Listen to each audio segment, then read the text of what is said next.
कांग्रेस के उम्मीदवार हैं प्रभु टोकिया जी, उनसे कि आखिर किस तरीके की हालत दादरा नगर हवेली में। प्रभु टोकिया जी नमस्कार, बहुत बहुत आपका स्वागत है हमारे साथ। हम जानना चाहेंगे कि किस तरीके के अभी समीकरण खड़े हो रहे हैं, किस तरीके की परिस्थिति है। पहली बात कि दादरा नगर हवेली अगर हम बात करते हैं तो ये आज़ादी के पहले से ही बहुल आदिवासी विस्तार है।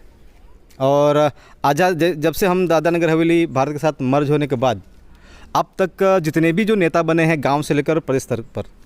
वो तमाम नेता आदिवासी रहे हैं। परंतु आज भी अगर हम विकास की दृष्टि से अगर हम बात करते हैं तो दादरा नगर हवेली में जिस हिसाब से और जिस दिशा में विकास होना चाहिए था वो हिसाब से दादरा नगर हवेली में विकास नहीं हुआ है। आज भी आज़ादी के बाद भी आज भी रोड, लाइट और पानी की ही बात की जाती है।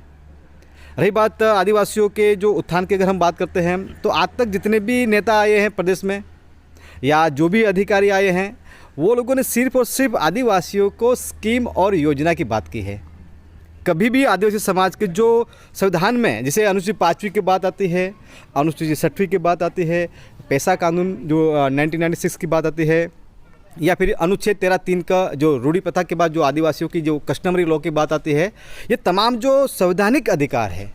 इस पर आज तक ना ही नेताओं ने ध्यान दिया और ना ही कभी जहाँ ये जो दिल्ली से जो IAS अधिकारी आते हैं, कलेक्टर आते हैं या एडमिनिस्ट्रेटिव जो अधिकारी आते हैं, वो लोग कभी भी इसकी बात नहीं की। तो प्रभु जी, क्या हम ये मान लें कि अगर आप चुनाव जीत जाते हैं तो आप इन सारी बातों पर भी ध्यान रखेंगे और कई प्रकार से जो काम नहीं हो पाए उसे आप करेंगे, ऐसा क्या हम मान लें? देखिए क्या है कि मैं एक आपको पहले बता दूं कि मैं राजकीय नेता बाद में हूं। मैं मेरे समाज का व्यक्ति पहले हूं। मेरी आइडेंटिटी है एक आदिवासी नेता के तौर पर, तो मैं एक सामाजिक नेता हूं, उसके बाद में एक राजकीय नेता हूं, बाद में मैं पक्ष का एक नेता हूं। तो मेरी प्राथमिकता है और मैं समाज में जो पिछले 10-12 साल से प्रदेश स्तर पर और राष्ट्रीय स्तर पर जो आदिवासी समाज के जो सामाजिक मंच पर जो संगठन है, उनमें देखकर हम देख रहे हैं कि जो देश में आदिवासी समाज के लिए जो हक अधिकार की बात होती है वो यहाँ नहीं हो रही है। तो हमने सामाजिक मंच पर रहकर यही बात कही है, कभी भी मैंने स्कीम और योजना की बात नहीं की है। आप मेरे जो भी है 10 साल का आप यूट्यूब चैनल से देख लेंगे आप, तो मैंने सिर्फ और सिर्फ आदिवासी समाज को लेकर हक अधिकार की बात की है। अच्छा प्रभु जी, दूसरी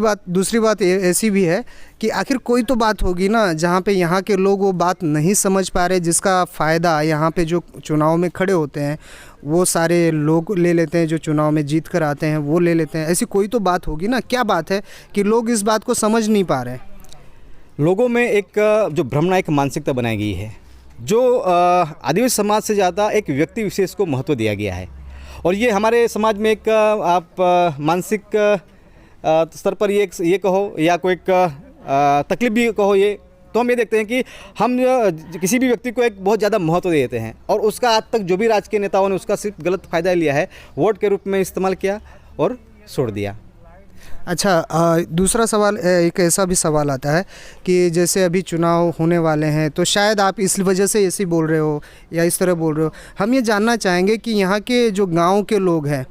उनके अंदर इस समय कौन सी ऐसी चीज़ है जो वो चाहते हैं कि चेंज होना चाहिए या बदलाव चाहिए या किस प्रकार से विकास चाहिए, क्योंकि गाँव के लोगों के अंदर की जो भावनाएँ हैं, जो उनके अंदर के जो सपने, वो किस तरीके के हैं? यहाँ का जो यूथ, यहाँ का जो युवा है, अब ये हम देख रहे हैं कि जो दादरा नगर हवेली में जो भी राजकीय पक्ष के जो भी पार्टी के नेता हैं वो बड़े नेता है जो आदिवासी नेता है। तो उसमें अभी का जो युवा है, जो यूथ है, वो बदलाव ये देखना चाहता है कि आज तक सिर्फ जैसे मैंने बोला कि रोड, लाइट, पानी की बात कर रहे हैं। ये तो मूलभूत सुविधा की देने की प्रशासन की या सरकार की जिम्मेदारी है, लेकिन इसके अलावा भी अगर मैं बात करता हूँ तो अच्छा एजुकेशन की बात आती हो, अच्छी मेडिकल ट्रीटमेंट की बात आते हो, यहाँ पर ग्रामीण विस्तारों में वहाँ पर आपका लाइब्रेरी होना चाहिए। स्पोर्ट्स के लिए हम ये देख रहे हैं कि वहाँ पर आपका कोई भी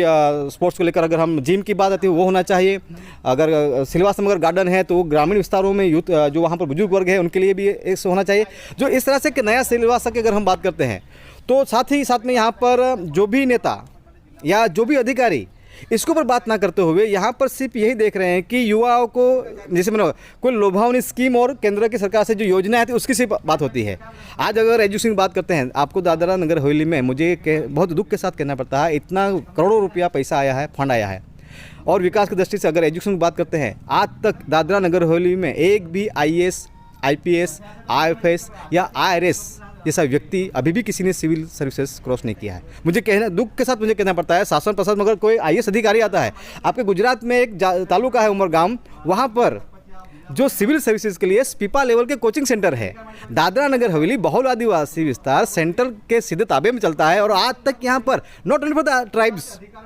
अदर्स कम्युनिटी से भी एक आईएएस आईपीएस नहीं पका या नहीं बना। तो यहाँ पर जो शिक्षण व्यवस्था है वो क्या है?